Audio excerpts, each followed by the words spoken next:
दोस्तों, सब नेपाली फैंस का मन में यही सवाल है, क्या रिसेंटली जो नेपाल क्रिकेट ने किया था ओडीआई में, क्या वो फिर से करने वाला है? क्योंकि भाई साहब 8 मैच में 6 मैच जीता था नेपाल क्रिकेट टीम, और फिर आने वाला जो मैचेस है वो नीदरलैंड और नामीबिया का साथ मैचेस होने वाला है, और इसमें चारों मैच जीतना होगा नेपाल को। क्योंकि अगर नेपाल इसमें चारों मैच जीतता है तो भाई साहब 90 नहीं बल्कि 50% चांस रहेगा कि नेपाल क्रिकेट टीम टॉप 4 में जाकर वर्ल्ड कप के लिए जगह बना सकता है। तो मैं आप लोगों को एक ही सवाल करना चाहता हूं कि क्या फिर वही लय में नेपाल क्रिकेट टीम खेलेगा?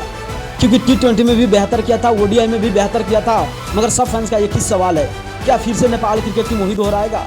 क्या नेपाल क्रिकेट फिर जीत पे जीत हासिल करेगा? क्योंकि जिस अगर देखा जाए रिसेंटली दीपेंद्र सिंह ऐरी का प्रदर्शन अगर बात किया जाए, कप्तान रोहित का प्रदर्शन बात किया जाए, या चाहे भुरतेल मामा की प्रदर्शन की बात किया जाए, या चाहे आशिक शेख की बात किया जाए, चाहे कुशल मल्ला की बात किया जाए, यानी कि सबका सब बेहतर किए हैं आने जो बीते हुए मैचेस में। तो सब लोगों यही सोच रहा है क्या जो आने वाले मैचेस है क्या उसमें भी बेहतर करने वाले हैं। तो मैं आपको बता दूं दोस्तों, इसमें दूसरा खिलाड़ी कुछ करे या ना करे, मगर नेपाल के 4 खिलाड़ी गजब करने वाले हैं।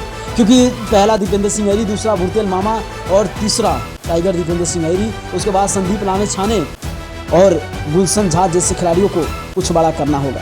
तो क्या आपको लगता है कि करेगा? अगर करेगा तो आप लोग कमेंट में जरूर लिख कर जाए, और वीडियो को जितना हो सके उतना शेयर करके जाए। धन्यवाद। मिलते हैं नेक्स्ट वीडियो में। जय नेपाल, जय नेपाली।